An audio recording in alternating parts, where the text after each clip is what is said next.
Hello, good morning, good afternoon to everyone who's joined.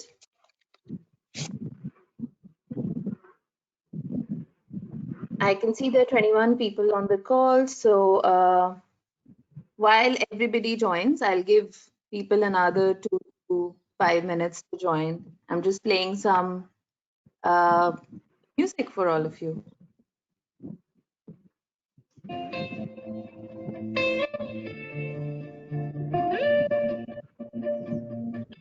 We go hide away in daylight. We go undercover, wait out the sun. Got a secret side in plain sight. The streets are empty, that's where we run. Everyday people do everyday things, but I can't be one of them. I know you. Brilliant. So I know I've got the graveyard shift. So I hope everybody who's here is brightly awake and not feeling too sleepy. Anyone who's on the call, please feel free to write your questions onto the chat window. Any thoughts that you have, any particular questions you had in mind. What I do want you all to do is to, while we are waiting for the others to join, download Mentimeter. So Mentimeter is an app that you will find both on iOS and Android. You can actually scan to install the app, or you can just search for Mentimeter and enter the code on the screen, which is 122223. If you have difficulty installing the app, you can also log in from your laptops, but I advise not doing that because otherwise you won't be able to see my slides. So as everybody joins, I'll request you to download Mentimeter and have it ready for the interaction. And Himanshu, I'll wait for you to let me know when I can start.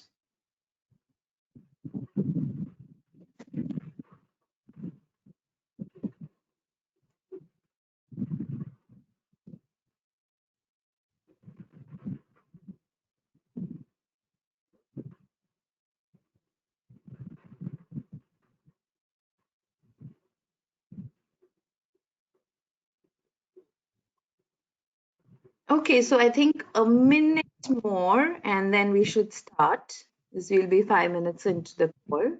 Meanwhile, can I get a confirmation on the chat window from all of the participants with a yes? Just type yes if you have been able to download Mentimeter. So I would want every single person to be on Mentimeter. It is a way for me just to keep interacting with you. So if you could tap in a yes on the chat window. Thanks, Namrata, for answering. Devtesh, thank you so much. It's a good way for me to get to know each one of your names as well. So keep typing in your yeses so I know that you're in. So I can see people are joining. Brilliant. I'll just take another minute until people can all successfully join Mentimeter. I know it sometimes isn't that easy.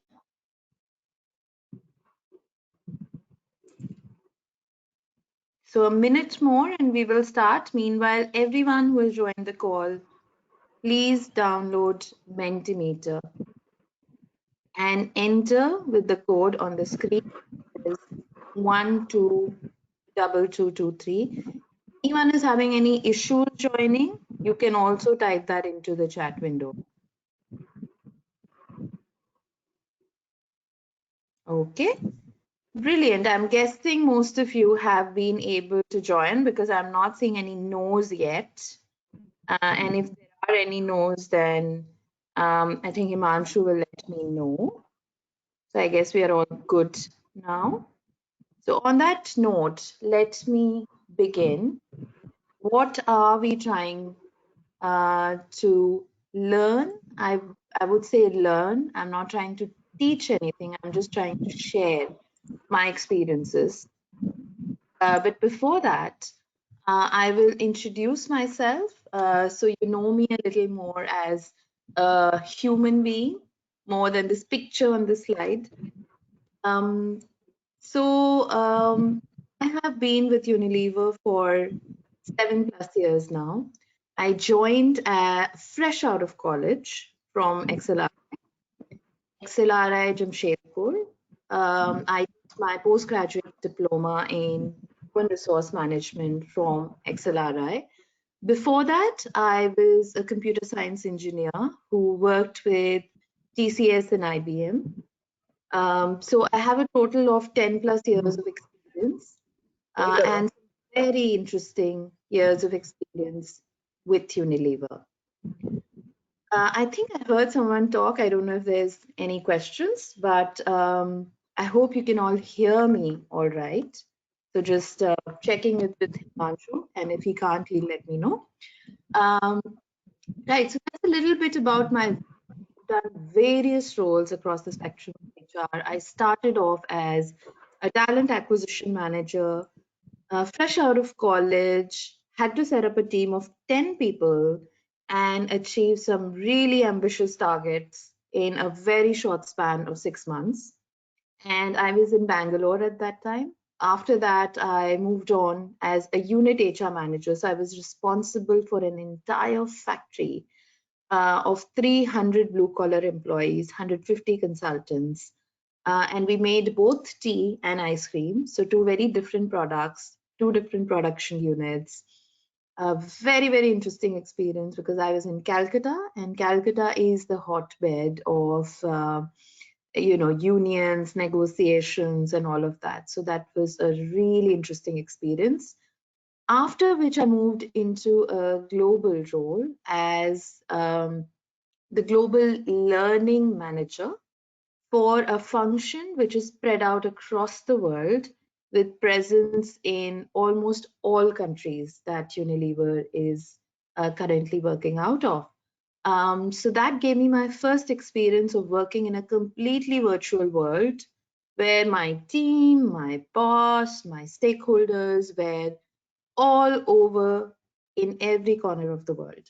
And I did this for 3 years. It was very challenging at first not to be able to see someone, not to be able to meet them in person, but still work with them and work effectively.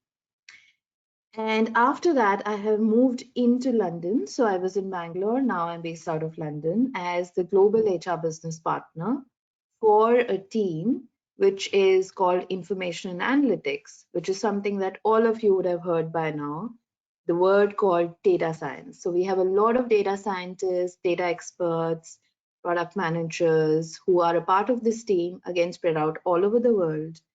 I work with very senior stakeholders who are in our London headquarters, as well as people who are based out of our key offices in Brazil, North America, China, Singapore, Poland, Africa, you name it, we are there. So I think that's even further cemented my experience of working with people all over the world. And that's what I wanted to share with each one of you. I think what I heard is a few of you are trying to get into MBA, and a few of you are already a part of the new batch. And what I was trying to do is help you with a few nuggets of wisdom and my experience that might come in handy for you as you start learning the art of managing and influencing people. And bear in mind, it is about studying the courses and the programs that universities put us through, but it is also a lot about the circle of influence, the network that you build as you work through college and into a job. So always keep that in mind. Never discount that. Um, do not, I repeat, do not be a bookworm. So that's my quick introduction. But what are we going to do here? What is it that we are going to deep dive into? Uh, I will first take you through my idea of what are the four aspects of influence. What is it that, as any person, anyone in the world, irrespective of what they are doing, can bear in mind to be able to influence anyone. So, for example, if I have to walk up to someone on the street now and I have to convince them to do something that I want them to do, how will I do it? Is it very simple? I think for a lot of us, not.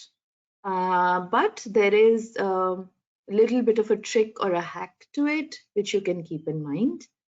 The second is a little bit about my own experience, which is apart from all of this, there is something I call the inner game, which if you master, then everything else becomes very simple. So that is something I feel each one of us, especially in the current context that we are in, should keep in mind. And the last one is I want each one of you, the 26 people on the call, to ask me a question and we will try to act it out together, which is the answer. So that's an interesting activity that I hope I will be able to do with you. I'm not sure because I hear there might be some technical problem with that, but let's try that. Okay, so I'm guessing each one of you Mentimeter right now, and none of you have had any problems. So what we will do is first I would request you to go into Mentimeter and you can now see the first question. So please start entering your answers into the question. So I'll give you about 1 minute to enter. Sorry, I think I might have turned off my camera, but what I want you to do is to start entering your answers into the first question. You should be seeing, what do you think your biggest struggles, something like that. And if you can't, let me know.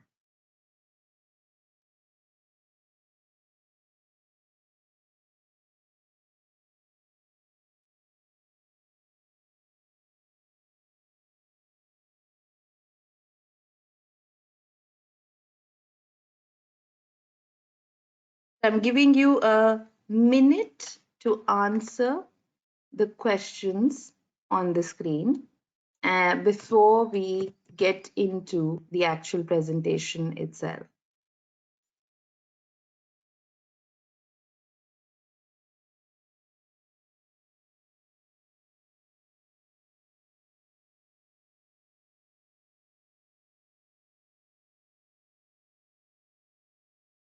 So I can see your answers coming in, and I will start presenting them just in a minute.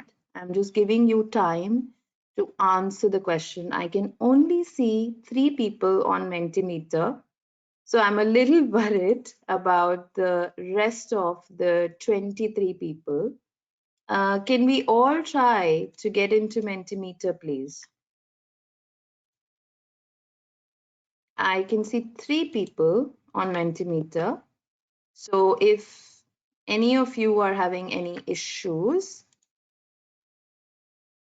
please type that into the chat window. But what I want you to do is to type the code that you see on the screen now, which is 1223, and type in your answers. I want 27 answers on the screen, but I can see only 3 answers that have come in till now.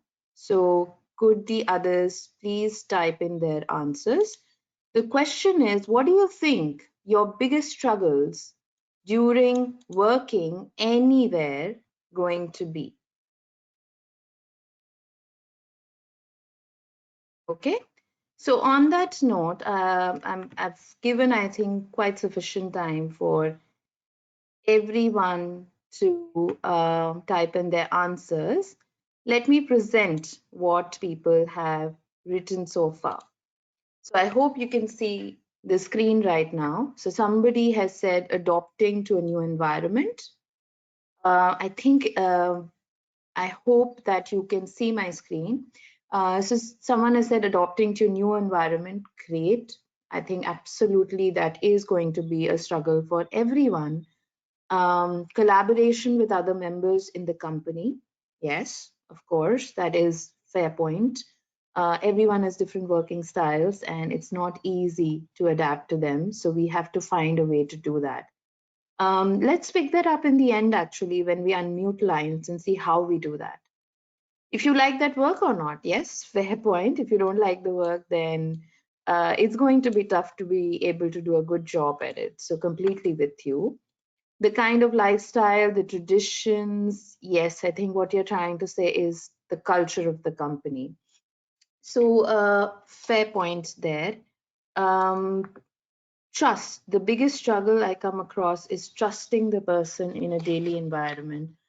Well, yeah, fair point again. So I'm just taking notes. So we try to pick this up one by one at the end. So trust, culture, emotions, adjustment, collaboration, taking risks, um, adapting,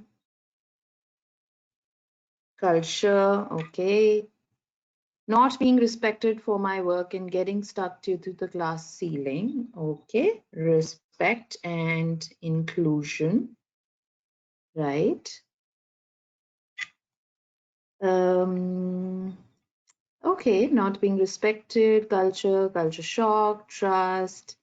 Fair enough. I think we've covered quite a bit here. So I hope each one of you now understands what each one of the others in the room are feeling, and they're quite similar in nature. So I hope I can help you get a little bit of a view as to what really happens in the real corporate world, and how can we cope with all of these questions we have around trust, culture. Handling emotions is a big one. I think whoever called that out is, kind of already into the game. Taking risks, collaboration, diversity and inclusion, respect. Um, yeah, okay, great. So that sets the context for me. It gives me a little bit of a view as to what is it that will really help all of you as I speak through this webinar. So great. So I think let's begin. Now, what comes to your mind when you see this image? The question for all of you on the call. I would like you to type the answer on the chat window. Just give me 2 words or maximum 5 words.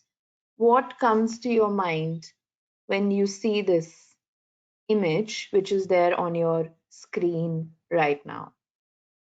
And I want quick answers this time. Let's not take too much time. Whatever comes to your mind quickly. Everyone in the room, just type 2, 3 words. What do you think this is about? Why have I put this picture here? And we're talking about influence right now. So think, why would I have put this image? Arrogance. Fair enough. Mr. President. Yes, good point. Donald Trump addressing someone? Yes, he's talking to people, he's trying to make a point. Perfect. Power to sway the mob. Yes, he's trying to land a point, he's trying to um, make a point. Yes. Any other points? But very good answers, and thanks for putting those in. If more answers come in, I'll keep calling them out. Well, what the point I was trying to make here was quite similar to um, what you have observed. The first lesson of influence is Positional power. Mr. President. Somebody said Mr. President. Mr. President has positional power because he is Mr. President. He has been given that power by the masses and now has that position title associated with him. So, people who have positional power, just because they have been given that power, have a greater sense of confidence, because now nobody, who is below them can really question them. That's the position power. So they talk more, they will interrupt more, and they will also guide more. And I'm not saying this is right or wrong. This just comes with position power. And that is something that you should be willing to take up when you come into a position. You should automatically become confident with that position title that is given to you. Never question yourself when you come into a position saying, am I right for this? Am I wrong for this? Maybe I'm too young. Maybe I'm too new. Maybe the other people know more than me. How am I going to manage this? These are very natural questions which come to each one of us. I will share my own example here just to, make it come alive for all of you. I came into London into a team who are primarily from the United Kingdom. They have immense years of experience. I had when I came in here, in the role that I came in, I had just about 2 years of experience. The people in my team had 15 plus years of experience on an average, while some had 10, some had 19, some had 15. They were from a different country, they were from a different culture, and they came with a lot of confidence. And initially, I'll be very transparent, it was quite overwhelming for me. And I thought, oh my God, like I can't even talk like them. English being their first language, they're extremely articulate, extremely strategic, and know how to make a point. And I really struggled with that. But 1 year down the line, when I look back, I feel, was my fear justified?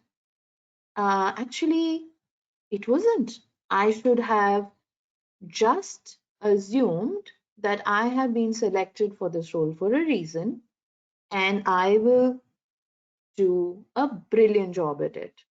So, when you come into a position of power, have the confidence always, whether you're new or old, to do the best possible job you can do at that particular position. Be prepared to make points, be prepared to ask questions if you're not sure about something, out of a position of confidence, not thinking, I'm new to this, I look like a fool if I ask this question. What will people think? They know so much more than me. These are natural things that will come to your mind, but you need to be confident and you need to fight those fears and just behave as you have been born to do this job. Okay, so that's your aspect and how you then influence people effectively. The second aspect is people who are trying to talk to you and you are trying to influence them. They will also have a sense of positional power. And because of that, they will talk more, interrupt more, guide you more. Be prepared for that. Do not be overwhelmed and think, oh my God, this person is talking to me in this way. I mean, I don't think I can handle this. This person is too senior, too confident. That's just because he or she is in a position of power and they are acting out of that. And you should be prepared to be in such a situation and be able to handle it very tactfully and as if it's something that is very natural. So essentially, be prepared for both sides of the game. It's a game, it's a dance. You will, dance with each other as you interact with people who have different types of position and power. So always keep that in your mind as you interact with people. Whether virtually or in real life, this stands true. It stands the test of time. So that's my first point, which is positional power. Now, what is my second point? Again, I want you all to become active and I want to see more answers on the chat window this time. That 25 people, at least 50% of you should answer. So I would at least want to see 12 answers on the chat window. What do you think or what comes to your mind? Again, from a position of influence, what does this picture mean? What does it show? What does it feel what do you feel when you look at this picture? Emotion. Brilliant point, Athena. Showing dominance. Yes, perhaps. Fair point from Shashank. Arushi says anger. Yes. Contradicting. Okay. The empowered woman, Ishwarya. Okay. Brilliant. So good answers. Aggressiveness. Abhijit. Yes. So I can see a lot of different ways you're feeling when you're seeing this picture. Confidence, Ishita, yes. Fair point. The real fighter, yes. I think that's what you are feeling when you look at this lady, which I hope each one of you has seen. She is a very famous Greta Thunberg, who is, like Aishwarya said, a real fighter. Brilliant. So, what are we trying to get at? A lot of you guessed this correctly. You guessed aggressiveness, you guessed emotion, you guessed dominance. They are all ways of expressing the big E, which is emotion. One of you actually did ask this, how to manage my emotions. Well, I'll not say the how right now. I will at least talk about the why right now. Why do we need emotion? Do we need emotion? And this is a question which has always been um, a very controversial topic in the corporate world, because you will see that a lot of organizations try to say, do not be emotional, hide your emotions, while a lot of organizations will have a culture where it is encouraged. Is there a right or wrong? I cannot tell you. I can only tell you my experience. I feel from my experience in the last 10 years that purity of emotions has power. Somebody said dominance, somebody said the real fighter.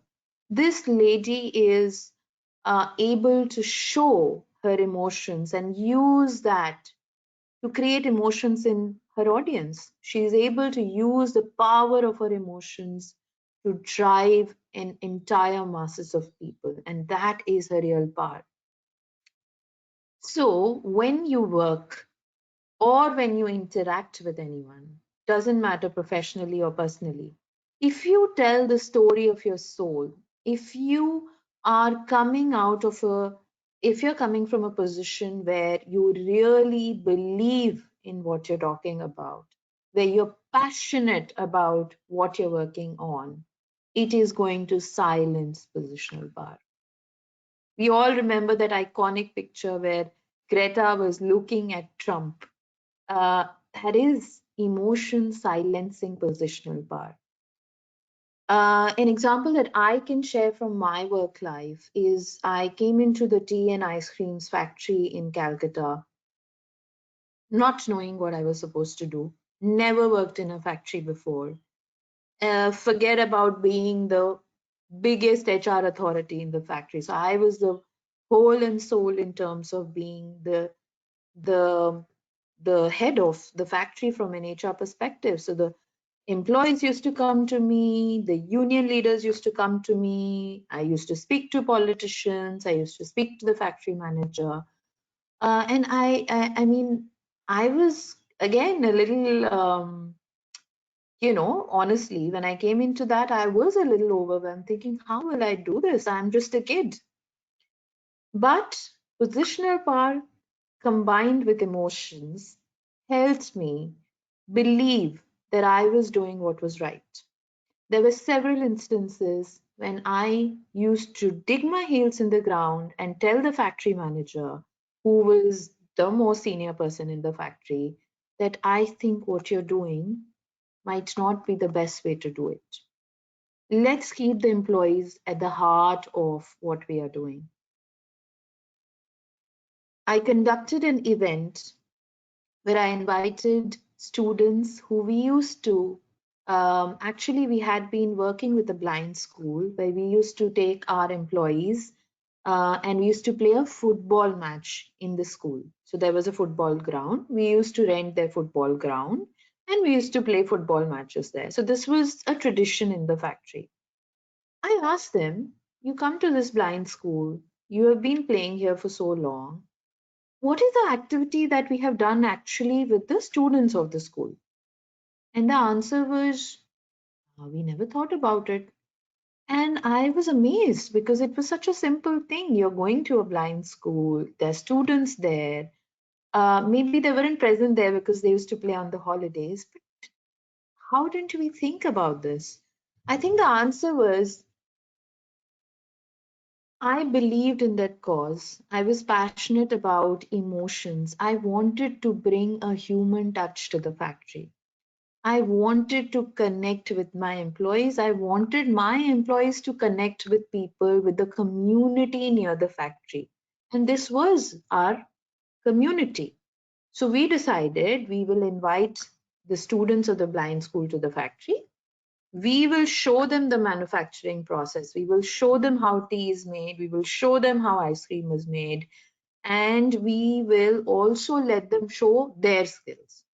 So they would come and perform in the factory, they would do a dance program, and we would take them around the manufacturing process. I can still to date remember how people were feeling when the blind students went across the shop floor, touching all the production units, touching the machines, smelling the tea, tasting the tea, um, having the ice cream. There was not a single dry tear, a dry eye in the entire shop floor. That day, the employees were so proud about what they were doing. That day, they realized that what I am doing might be just packing a tea box, might be just, switching on a machine um, or repairing a machine. But what I do goes such a long way. I give happiness to people on a daily basis. They drink the tea I make, they eat the ice cream I make. And look at these students, they are enjoying this entire experience so much. They are touching everything, they're smelling everything, they are feeling so much joy, which I don't feel on a regular basis in my work. And suddenly they were very proud of what they did. And they came out of the experience so happy, and it is still something people recall, um, 5 years down the line, that we had invited these students to the factory, and it just gave us so much happiness, and vice versa. So what I'm trying to say is, yes, emotions make a huge difference, but at the same time, if they are pure, if they are honest, if they are something that you're passionate about and you're not making it up. So that's the second bit in the game of influence, which is emotions. Now, ready for the third one? This is a little bit of a tough one, and something that I am very passionate about. So, not sure if you will get it, but still try. What do you feel when you see this picture? What do you think it signifies from a sphere of influence? Why do you think this picture is trying to talk about influence? Something new, okay, try harder.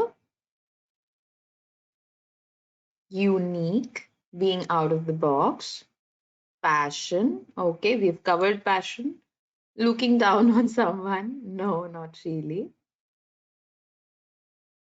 So being out of the box, control, yes, controlling this entire movement obviously is not easy.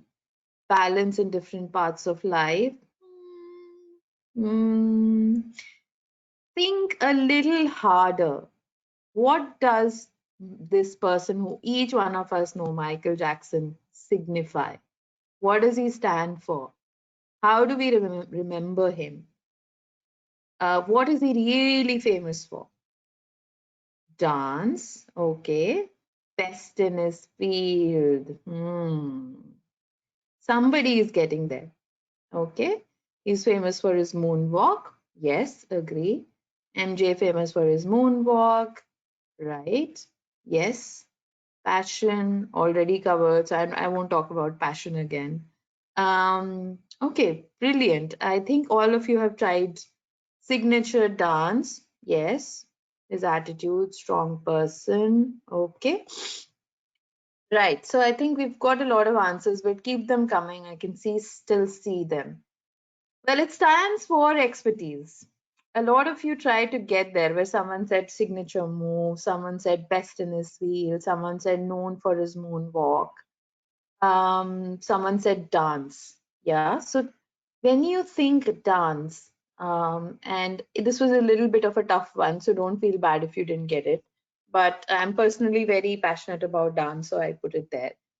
I think one person who every single being in the world, I think, knows now as the expert in dance, even though he's been dead for years now, is Michael Jackson. He has perfected his art so well that people all over the world still mimic him, still mimic his moonwalk, still try to do his moves. And he was just perfection. If you see his shows, he used to practice for days and hours till he got every single move right. Until the day he died, he was practicing. Um, so the point I'm trying to make here is there is no excuse for expertise.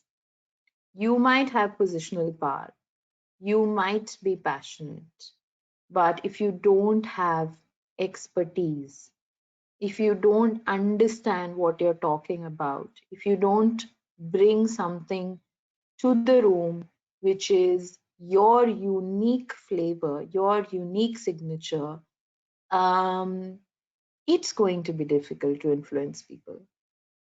So you need to have substance behind what you're saying. If you're passionate, if you have positional power, but you're talking in the air, you can fool people for a while, but it won't last. So therefore, the person who is last man standing in the room is a person who might not have positional power, who might not have passion, but who is talking from a point of view of expertise, who is talking from a point of view of exactly knowing what they're talking about. So they will trump positional power at the end of the day.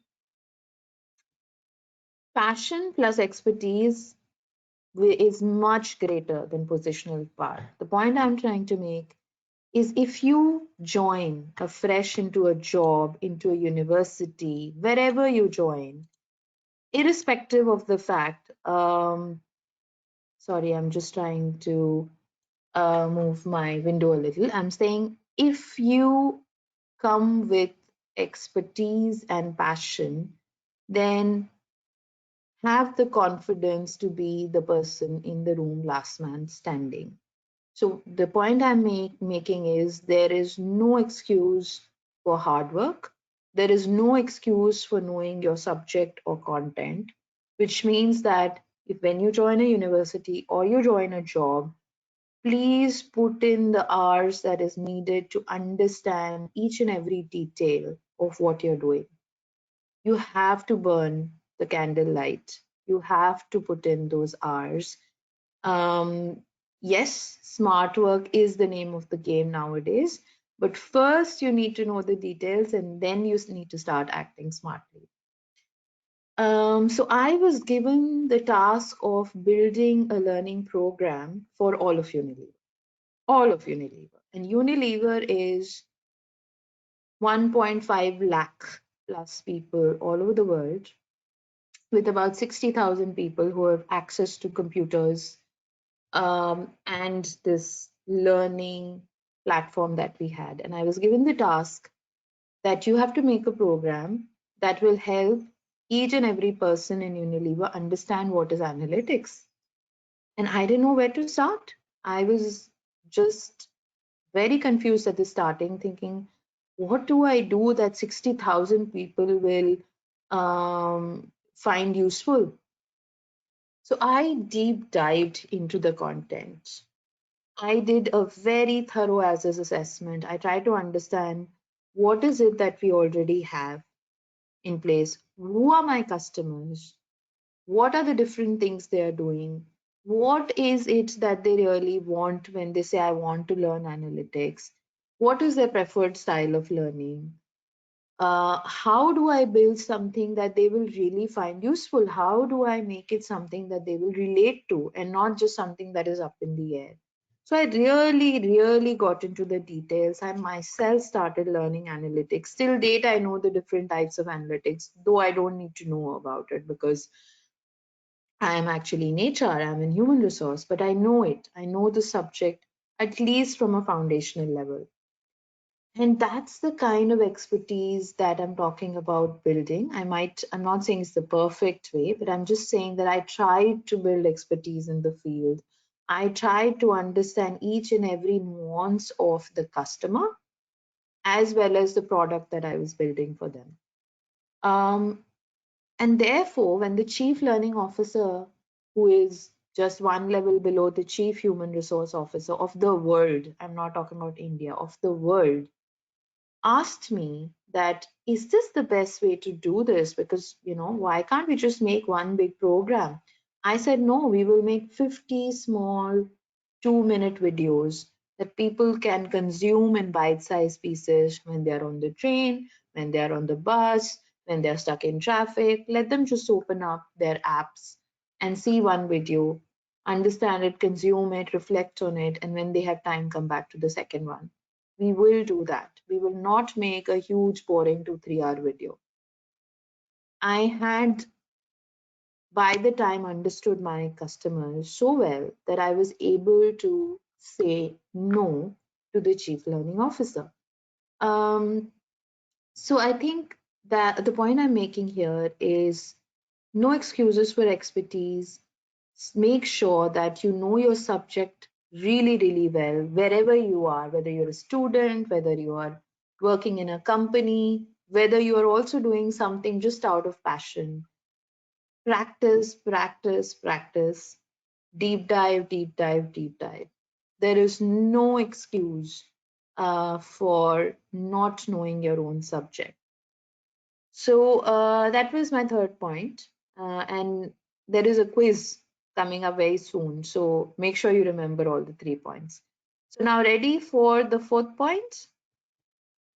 I'm just trying to change my screen and I hope it has changed. Just waiting for it to come up. What do you feel when you see this image? What does this image signify? I'm not asking who the man is. We all know who this man is. He's extremely popular. But, what do you feel when you see this? No, I'm not asking about the man. So I'm asking what does it signify now in the world? So you're saying symbol of hope. Great. Analyzing something, okay. A vision, yes. Ishita says a vision. What does this image signify now in the world? I'm talking about now. Forget about what he is trying to do. Who is this person? Try to answer, what does this image now signify in the world? The aim, okay. Determination, okay. Sure. Looking forward. Again, this is not an easy one. I have consciously put the tough ones at the end. So try your best and think about what is left. Protection of being, okay.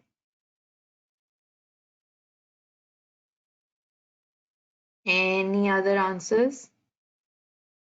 Still try hard. Let me give you a hint. Somebody got it right at the start.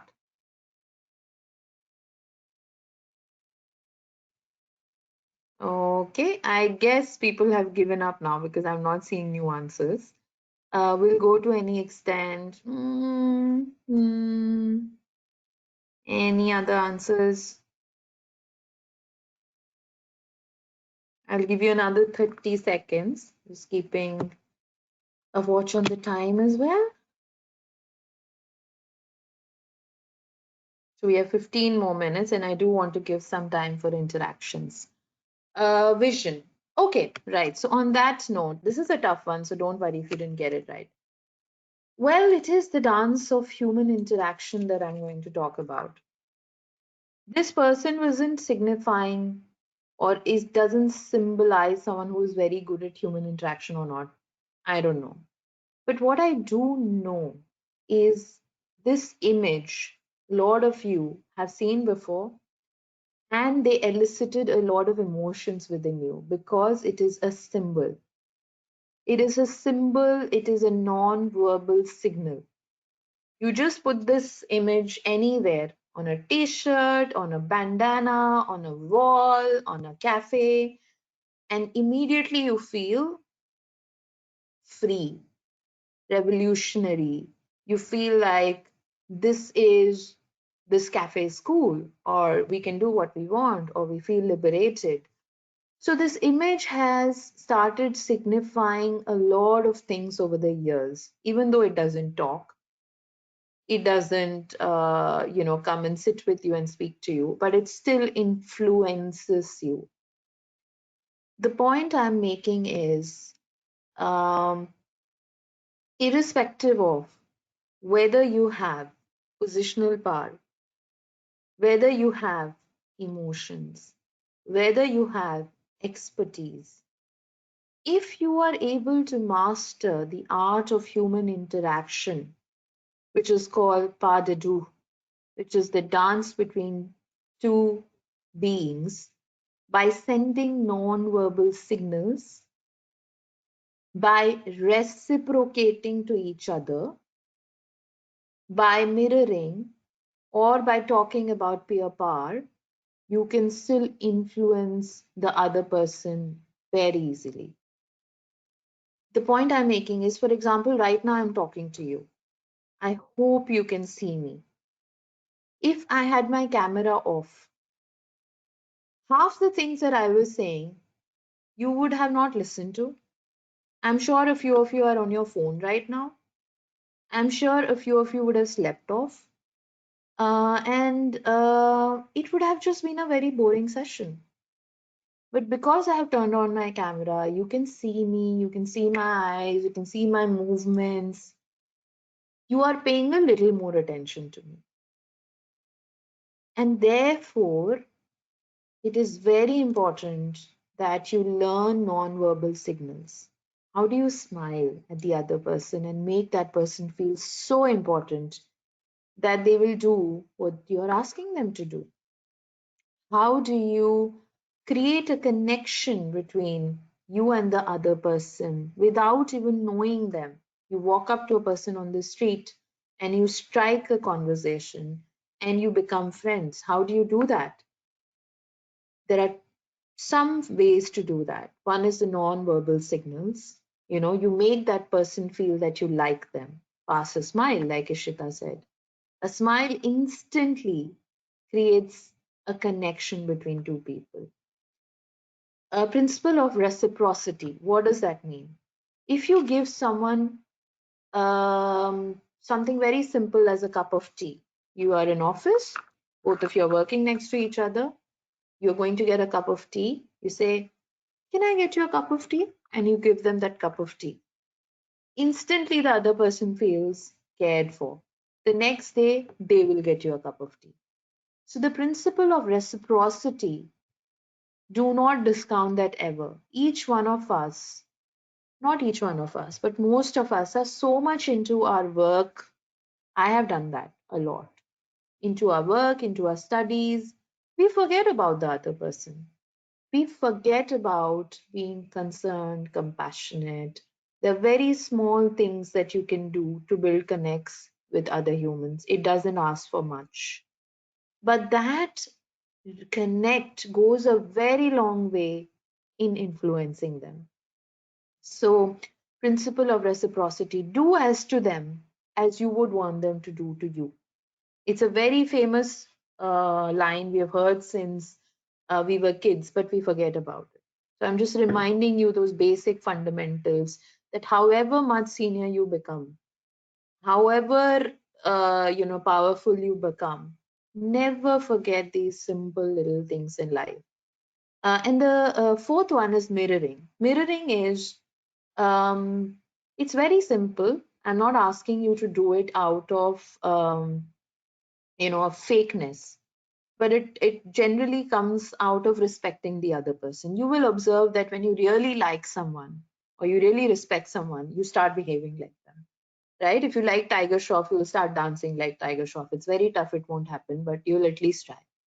So mirroring is trying to pick up those bits of the person which you like, respect, appreciate, and inculcate them as you converse with them. So, for example, I'll take an instance of my vice president, who's my key stakeholder, and he loves to talk in some very cool phrases.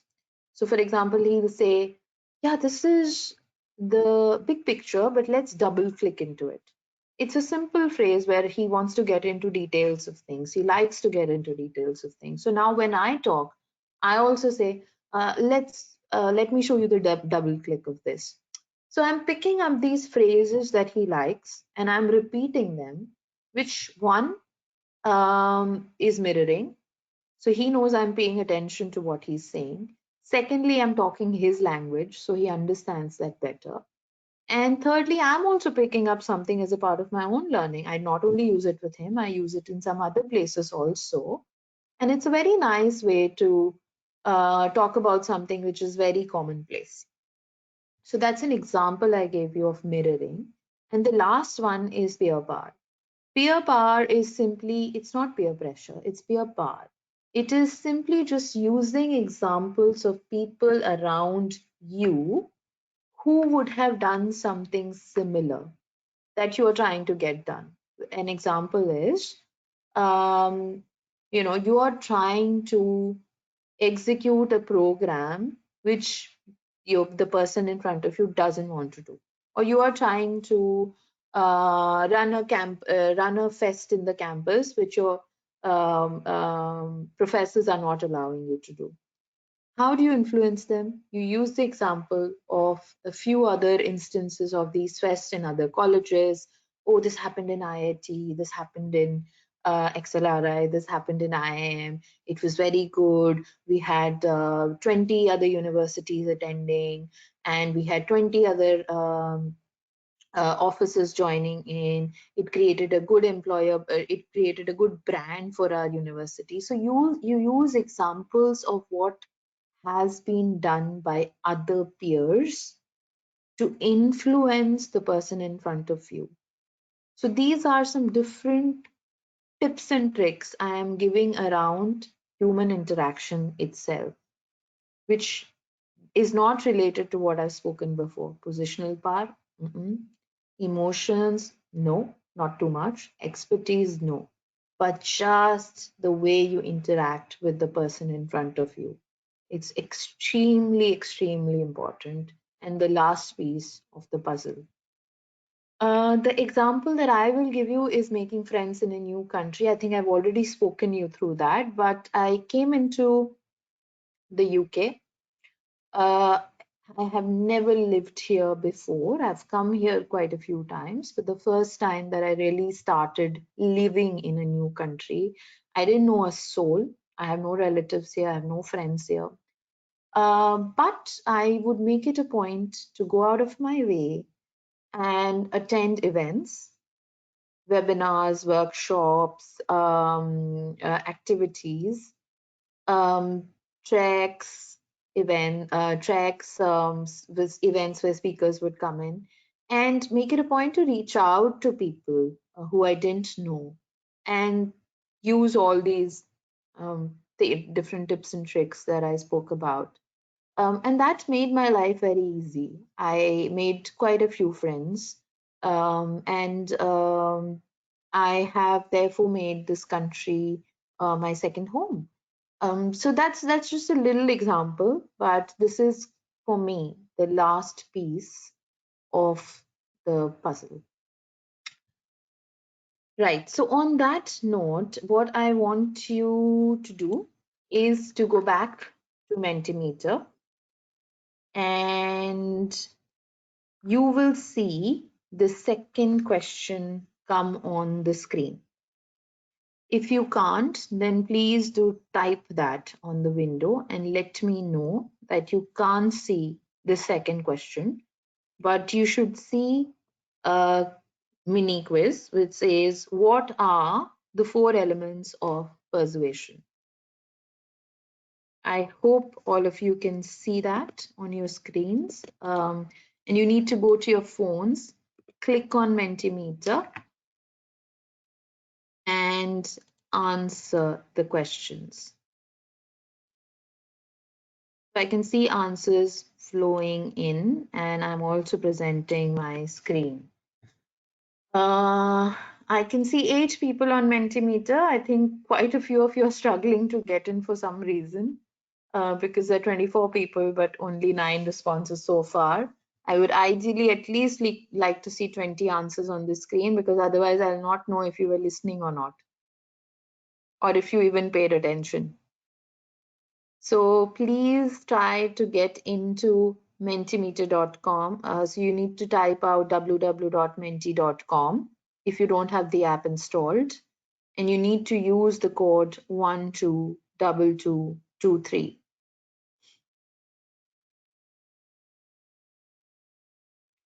I am waiting for the others to join in. I will not move before we get at least 20 answers on the screen. Maybe I'm being a little ambitious, and I'm just conscious of time. We just have about a minute left.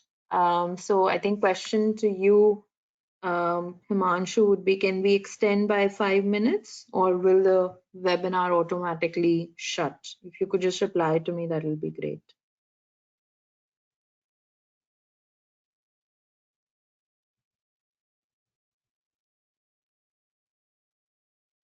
Okay, great. So I believe we can extend. I've got permission from the administrator. So I am waiting for all of you to answer. If not all, at least, and we will then move back to the meeting. I do understand that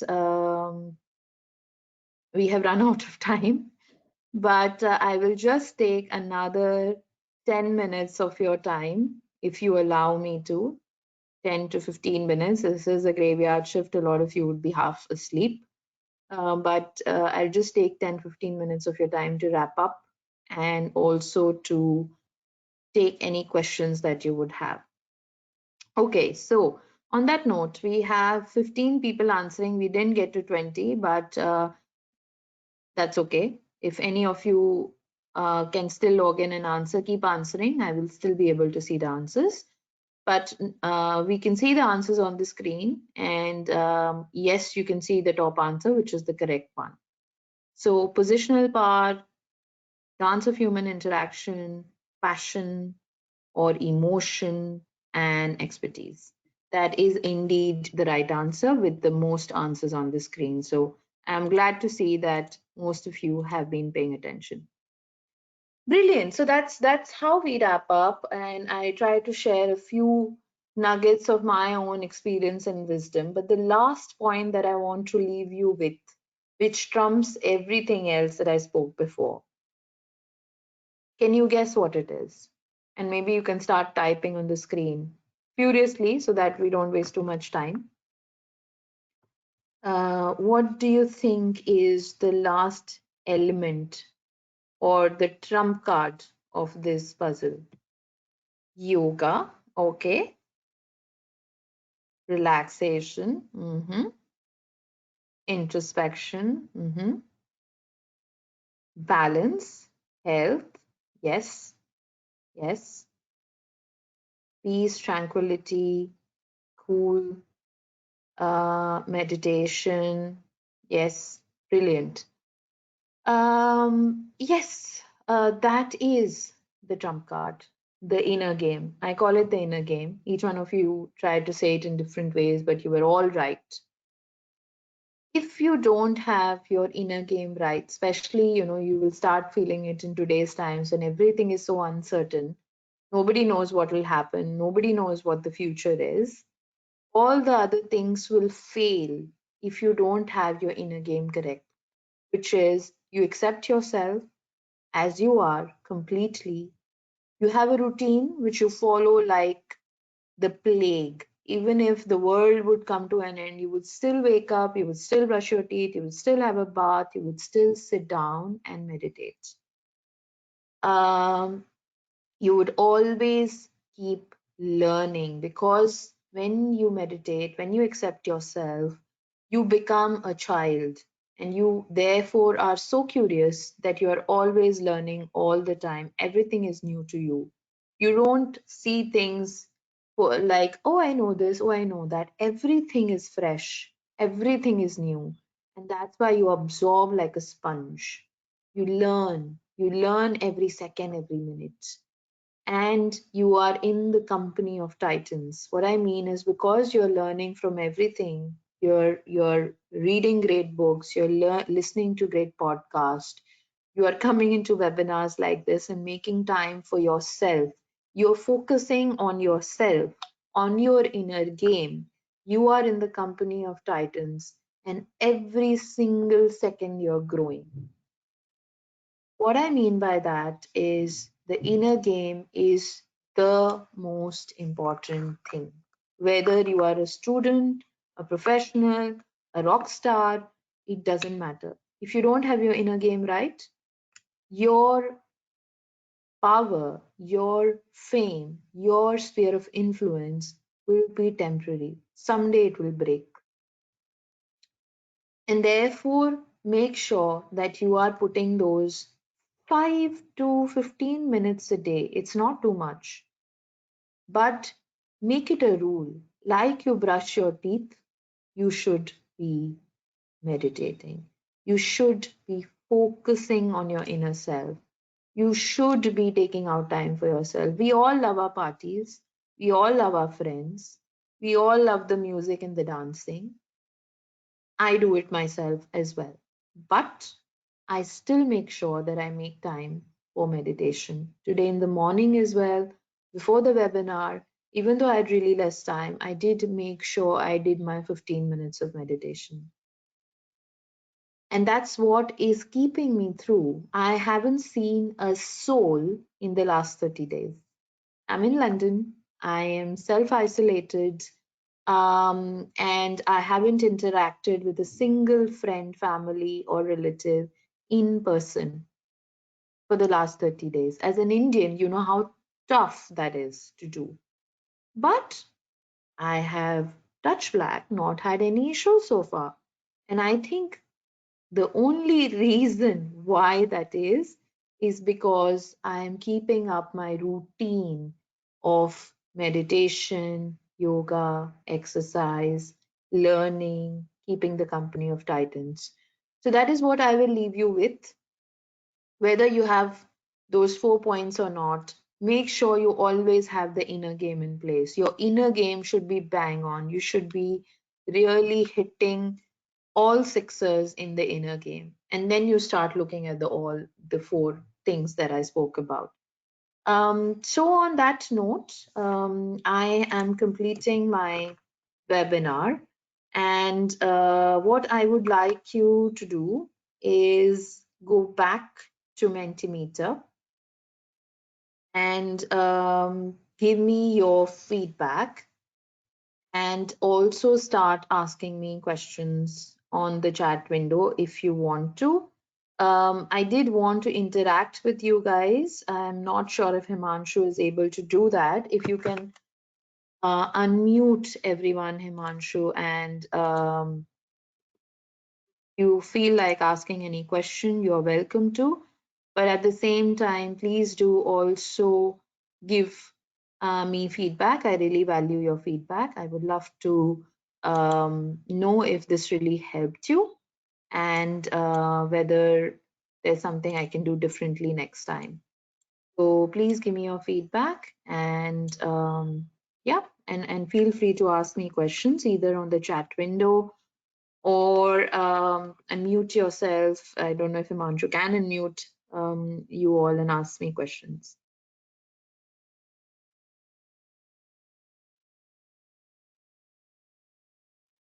So if you have any further questions, you can ask also by writing to Himanshu's email ID. And this will be sent to you, I believe, after the webinar itself. So you can ask questions on the email ID. I've just been told that there is another webinar starting for all of you. So I do need to wrap up in the next 3 minutes. Yeah, so I think no questions so far. I don't see any questions on the chat window, which means great. I think all of you had a good experience. I am also showing the feedback on the chat window, which is quite good so far. So thank you so much for your feedback. I'm glad that you found it useful. And if you have any comments, any questions, any queries, please, like I said, send in your questions into the email ID, and I will try my best to answer them. I think one of you is saying thanks a lot for presenting this webinar in a more conversational mode. Activities really made us think, as well as webinar was informative and useful. Looking for more of it. Thank you so much. And I think somebody is asking me about a career in HR. Which is Athena. Athena, because we don't have time, please send in your question to Himanshu and I will make sure I answer that on email. So pas de deux, there's a question especially on pas de deux. Pas de deux is the dance between two humans. So you can go and search on Google on what pas de deux means. That's how it's pronounced. But basically, it is a very beautiful way of calling the interactions between humans. Brilliant. So that was part two, which is a dance duet to be short. And on that note, I will close my webinar. I'm very passionate about dance, and that's why I used part two as an example. Life at the end of the day, remember, is a dance. So don't take it too seriously. Enjoy it. Enjoy the music. Enjoy the dancing. And hopefully this is something that you will remember as you start working and as you start studying. Okay, thank you everyone. Bye. And